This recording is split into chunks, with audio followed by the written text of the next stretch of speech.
Welcome to success point by Rohit sir. जैसे कि बच्चों आज आप 12 का आप लोग बायोलॉजी का बहुत अच्छे से तैयारी करते होंगे। आज ओनली आपको 15 क्वेश्चन लेंगे और आपको जांच करेंगे आप कितना जान रहे हैं। और हमारे बच्चे जो वीडियो देख रहे हैं आप जांच कीजिए 15 में आपका कितना नंबर आ रहा है। पहला प्रश्न है कि जनसंख्या विस्फोट का क्या कारण है। आप देख सकते हैं कि आखिर जनसंख्या बढ़ रहा है ना, उसका क्या कारण है। डिस्प्ले पे आपको प्रश्न दिख रहा होगा।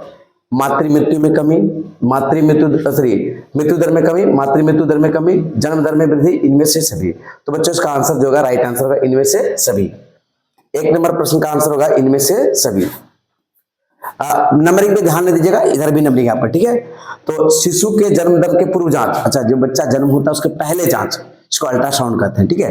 तो वो क्या कहलाता है, तो एटीपी अंतरारोपण और इससे जो है उलवेदन, यानी कि इसको उलवेदन कहते हैं, एमनियोसेंटेसिस, ठीक है।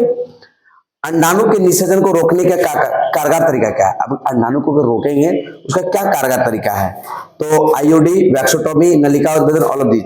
क्या होगा बच्चों, ऑल ऑफ दीज, ठीक है। आइए क्वेश्चन 7 जो है आप देख सकते हैं, औषधि रहित आईओडी निम्न में से कौन सी है। औषधि रहित जिसमें बिना दवाई का प्रयोग किया जाता है, ठीक है, तो उसको लिम्पेस लूप कहा जाता है। उसको क्या कहता है, लिम्पेस लूप कहा जाता है, ठीक है। एक संकरण क्रॉस में टेस्ट क्रॉस का अनुपात होता है, यानी कि एक संकरण क्रॉस में जो टेस्ट क्रॉस होता है उसका अनुपात जो होगा वो 1:1 होता है, ठीक है। आप जान सकते हैं। अब देखिए, अब एक प्रश्न है, डाउन सिंड्रोम में गुणसूत्र की संख्या कितनी होती है। जो डाउन सिंड्रोम होता है उसमें गुणसूत्र की संख्या कितनी होगी, 47।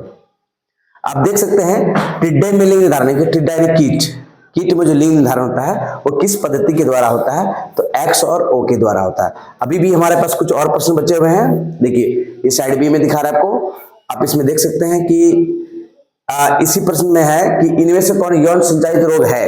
मैंने आपको देखना है कि कौन सा रोग यौन संचालित रोग है। आप एड्स जानते हैं या क्रिप्सो जानते हैं, सुजाक जानते हैं, ऑल ऑफ दीज। इसका आंसर होगा बच्चों ऑल ऑफ दीज, ठीक है। रोधिनी बैरियर मेथड कौन है भाई, आप ना सेक्स के दौरान जो है आपका प्रेगनेंसी ना हो उसके लिए आप बैरियर करेंगे, रोकेंगे, निरोधिनी कॉन्डोम का यूज करेंगे, डायफ्राम का यूज करेंगे, गर्भाशय गिरवा, ऑल ऑफ दीज। क्या होगा बच्चों, ऑल ऑफ दीज। आप इस सबको यूज करके आप क्या कर सकते हैं, प्रेगनेंसी को रोक सकते हैं।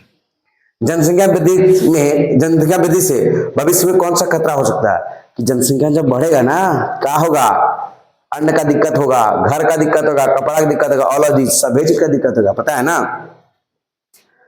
आगे है 8 नंबर प्रश्न, एक जीनोम गुणसूत्रों का सेट कैसा होता है। जो जीनोम गुणसूत्र होता है ना वो जो होगा तो वो क्या होगा, अगुणित होता है। वो कैसा होता है बच्चों, अगुणित होता है। मेंडल ने सबसे पहले प्रयोग किस पौधा पर किया था, आप लोगों को पता है ना, वही बगीचा में जो घूमने जाते हैं, पीजम सैटिवम, इनकी इसको हम लोग क्या कहते हैं, मटर कहते हैं। बीटी किस प्रकार की फसल है, बीटी से सब तरह का फसल है, लेकिन यहाँ पर बीटी जो है वो कपास की क्या होगा, किस्म होगा।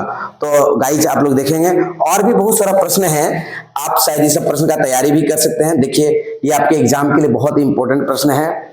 जैसे कि आपको मैं कुछ प्रश्न बता दूं, अगर आप जहां से इस वीडियो को देख रहे हैं आपको ये प्रश्न पढ़ना जरूरी है, ये आपके एग्जाम के लिए वेरी वेरी इंपॉर्टेंट प्रश्न है। परिवार नियोजन कार्यक्रम क्या है, इनकी है ना फैमिली प्लानिंग है ना, परिवार नियोजन। जनसंख्या विस्फोट के कारण वर्णन करो, एमटीपी जीआईएफटी का वर्णन करें। मेंडल के द्वारा मटर के पौधे का चुनाव क्यों किया गया था, या मेंडल के एक संकरण का प्रयोग, पक्षियों के लिए लिंग निर्धारण गुणसूत्र, ये सभी प्रश्न बहुत जरूरी है। इसका दीर्घ प्रश्न जो होता है, बड़ा वाला जो प्रश्न है 5 मार्क्स के लिए, आप देख सकते हैं इसमें प्रश्न है मेंडल के द्विसंकरण क्रॉस का प्रयोग, मेंडल ने द्विसंकरण क्रॉस का प्रयोग क्यों किया था, बहुत इंपॉर्टेंट क्वेश्चन है। जनसंख्या वृद्धि को रोकने के लिए उपाय, अब जनसंख्या नहीं बढ़े उसके लिए आप उपाय क्या करें।